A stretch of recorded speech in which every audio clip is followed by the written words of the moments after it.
महावितरणकडून बऱ्याचदा वाढीव बिलाची आकारणी केली जाते, म्हणजे जेवढा तुमचा उपयोग आहे त्याच्यापेक्षा जास्त बिलाची आकारणी केली जाते आणि बऱ्याचदा तुम्ही त्यांच्याकडे जाता परंतु ते उत्तर देत नाहीत, उडवाउडवीचे उत्तर देतात. कधीतरी पैसे भरा आधी म्हणतात, त्यानंतर उत्तर देऊ म्हणतात. परंतु तसं करण्याची गरज नाही. जर तुम्हाला जास्त रक्कम आली असेल तर त्या संदर्भात सगळ्यात आधी तुमचं मीटर टेस्टिंग करून घेतलं पाहिजे.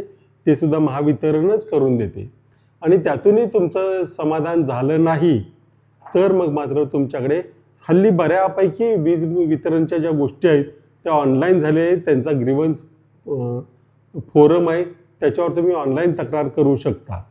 आणि त्याच्यातूनही जर आपलं काम होत नाही असं वाटलं तर ग्राहक आणि वीज मंडळ यांच्यामध्ये एक दुवा म्हणून MERC नावाचं एक प्राधिकरण आहे.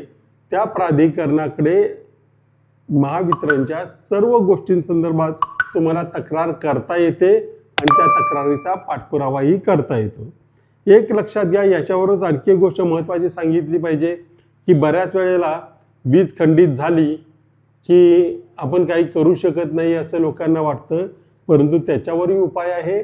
जर वीज काही ठराविक कालावधीपेक्षा जास्त काळ खंडित झाली तर ग्राहकाला नुकसान भरपाई देण्याची तरतूद आहे आणि ही तरतूद 50 रुपयांपासून पुढे सुरू होते, तासाला 50 रुपयांपासून. तर त्याचाही प्रयोग सगळ्यांनी करावा. मात्र त्यासाठी जो महावितरणचा ऑनलाईन नंबर दिला आहे त्यांनी, मला वाटतं 16 अंकी काहीतरी नंबर आहे तो, त्या नंबरवर तुमची तक्रार रजिस्टर झाली पाहिजे तरच तुम्हाला ती भरपाई मिळू शकते किंवा काम वेळेवर होऊ शकतं. परंतु अशी तक्रार करताना आपण जो काही तक्रार केली त्याचा पुरेसा पुरावा आपण स्वतःकडे ठेवला तर तुम्हाला ती भरपाई मिळते. आणि जर भरपाई त्यांनी नाही दिली तर किमान काम तरी किंवा वीज तरी वेळेत यायला त्याच्यामुळे मदत होते.